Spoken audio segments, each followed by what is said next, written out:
abakulembedde nkyalero ababeesigye beeswanta gavumenti ebalabudde bannayuganda boolekedde okufiira mu mayumba so nga Trump bamwanukudde.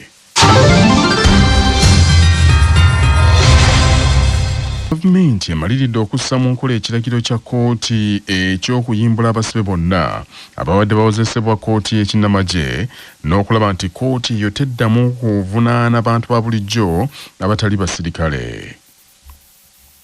Olunaku lw'eggulo kkooti ensukkulumu yabadde kubirizibwa Ssaabalamuzi wa Uganda Alfonso Owiny-Dollo yalangiridde nti okukozesa abantu ba bulijjo mu kkooti y'amagye kaakano kimenya ssemateeka, bw'etyo n'eragira nti abasibe bonna abadde bawozesebwa kkooti y'amagye bayimbulwe embagirawo.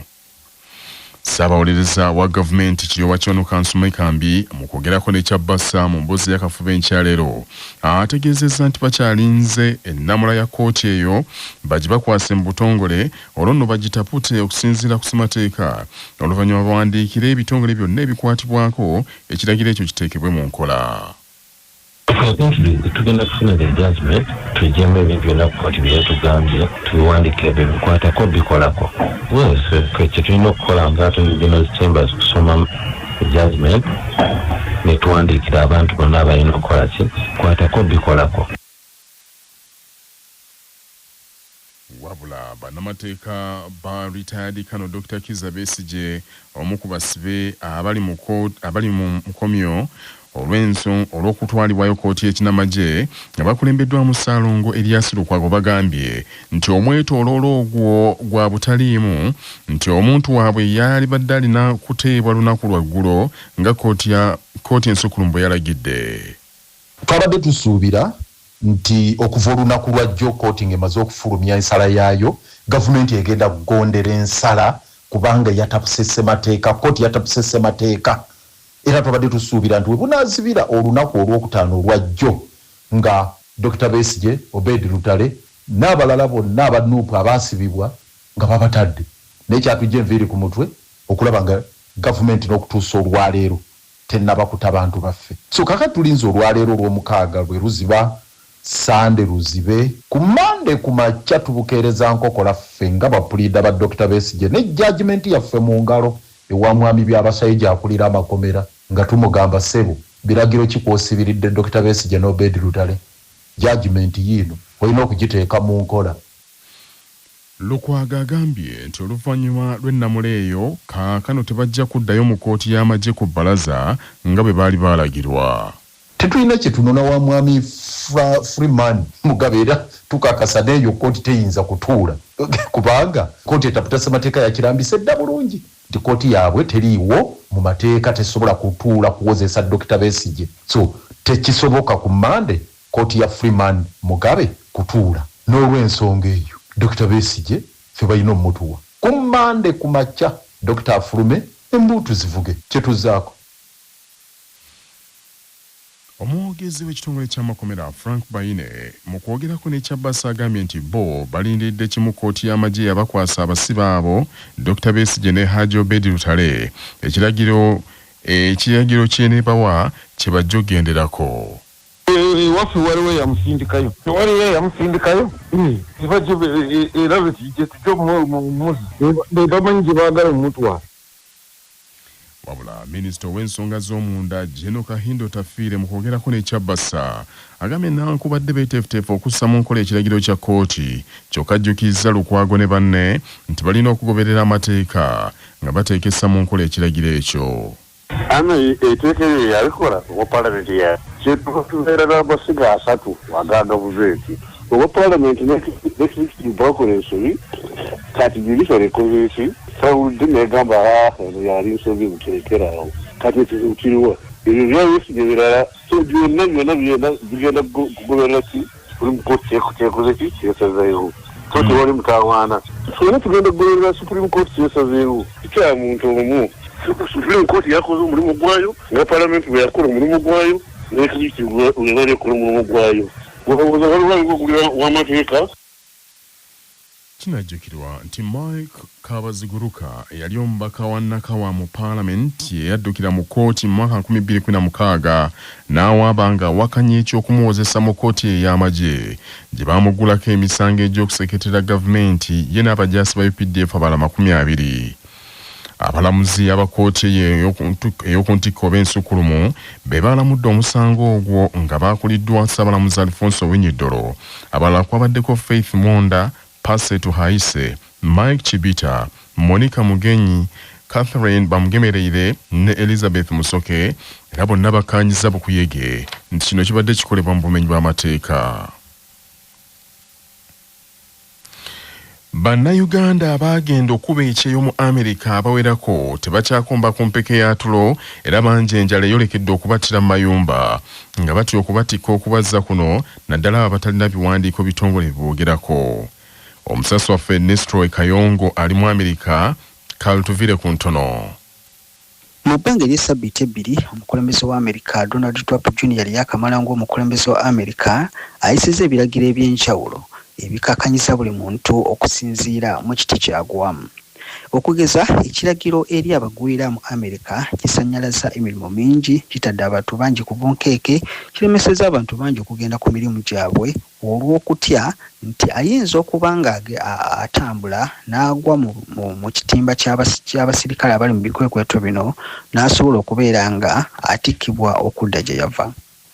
Bw'otuuka mu bifo ebimanyiddwa okubeeramu abagwira gamba ng'obutale, gamba ng'amaduuka bino tugambe oba African market ebitunda emmere eriibwa Abafirika, ebifo ebitunda ebintu ebikozesebwa katugamba abantu okuva mu mawanga ga Buwarabu, ebikozesebwa katugamba abantu okuva mu mawanga agali ku lukalu lwa Asia, amawanga agali mu North America, mu mawanga nga Spain, ebifo ebyo eby'enjawulo. Bw'otuukamu omuwendo gw'abantu abakola mu bifo ebyo gwasalise, ate n'omuwendo gw'abantu abagula mu bifo ebyo nagwo gwasalise, nga batya nti bayinza okugenda mu bifo ebyo ne babasangayo ne babakwata, kubanga byemu ku bifo abasirikale bali mu bikwekweto bino bibasinza okutagetinga. Ku Sande wedde nagenda mu eklezia naye n'amasinzizo nago gakoseddwa mu nteekateeka eno nti omuwendo gw'abantu abatera okubeera mu masinzizo nagwo ku mulundi guno gwasalise olw'ensonga nti abantu batya muyinza okubeera nga mukuŋŋaanye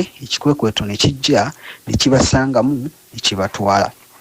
Ekisinza okweraliikiriza abantu mu bikwekweto bino kyekyokubeera nti bakozesa obwangu bungi, tebabeera nga bakutta omuntu, bakola kye bayita expedite deportation, ne bakuteeka mu deportation nga tebakuwadde budde kubeera ng'oyogera ne munnamateeka wo okugenda mu kkooti okuwakanya eky'okukuzza ewammwe.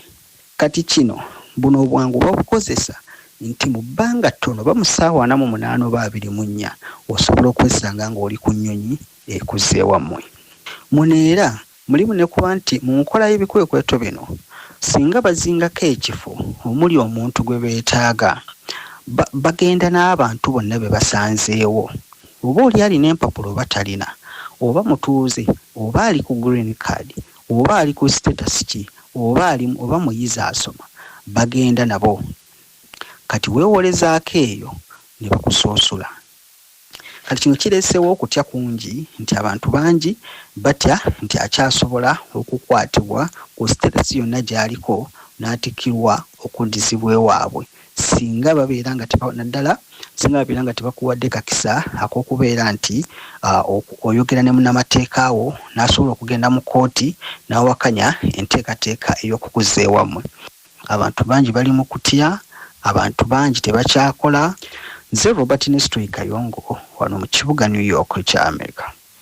Webale nnyo Robert Nestroy Kayongo. Era bino byonna bizeewo oluvannyuma lwa musajja mukulu Trump okwemukira abagwira bali mu ggwanga eryo ng'ebikwekweto bibumbujja nga bw'atutegeezezza.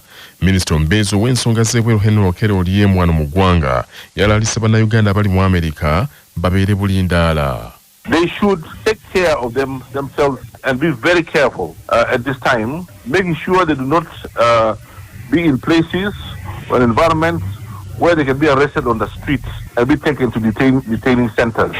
They should not panic, first of all, and they should contact their lawyers or organizations which are trying to help them regularize their status and get an update on the status based on the new, the recent executive order of the President Trump. So they should not panic.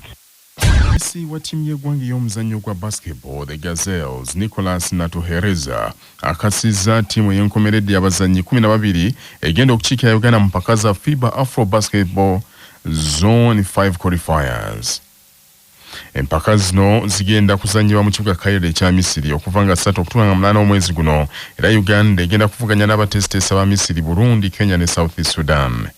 Timu ebadde etendekebwa mu kutendekebwa kwa Kasammeeme mu bitundu eby'Ennakirebe kyokka yasooka kutendekebwa Lugogo, era omutendesi yali yayita timu y'abazannyi 15 mu kusooka. Uganda yasemba okuteekateeka empaka zino mu 2023 wabula yalema okukiika mu mpaka ez'akamalirizo. Abazannyi 12 ye Jen Asinde, Hope Akelo, Jamila Nanskombi, Shakira Nanvubya, Bashira Namayanja, Agatha Kamwada n'abalala. Amawulire okuva ebweru w'eggwanga gakutuusibwako Kajansi Progressive Secondary School eweza Kajansi Mero 7 ku Lwentebe, essimu noti 7 noti 6 emu 6 emu emu emu 6 nga bali wamu ne M-Chad Industries abakukolera M-Chad Black Tea, amajani kawoomera ne M-Chad Muchuzi Mix akanzaali akazito yenva. Bisange mu maduuka gonna, essimu noti 75 noti 668 4 emu. Canada evudde mu kwefettafetta eyanukudde President Donald Trump wa America eyeeweze okaliga eggwanga ery'emisolo emiyitirivu ku byamaguzi byayo. Canada kakana eyogeddeko nti ng'omusezi agula essowaani nti ne bw'anaakangaza tebamutidde ekijja kijje. Mark Kenny atunuliddwa ennyo okudda mu bigere bya Justin Trudeau ku bukulembeze bwa Canada yakangudde ku ddoboozi atyo, agambye nti muzeeyi Trump bamumanyi nkola ye ey'okukangakanga n'okufutiza banne. Kyokka ne Canada si gye yonyigira mu nnoga bwe kiba kitegeeza kuba misolo bajja kugiwa kubanga ggwanga eryetongodde.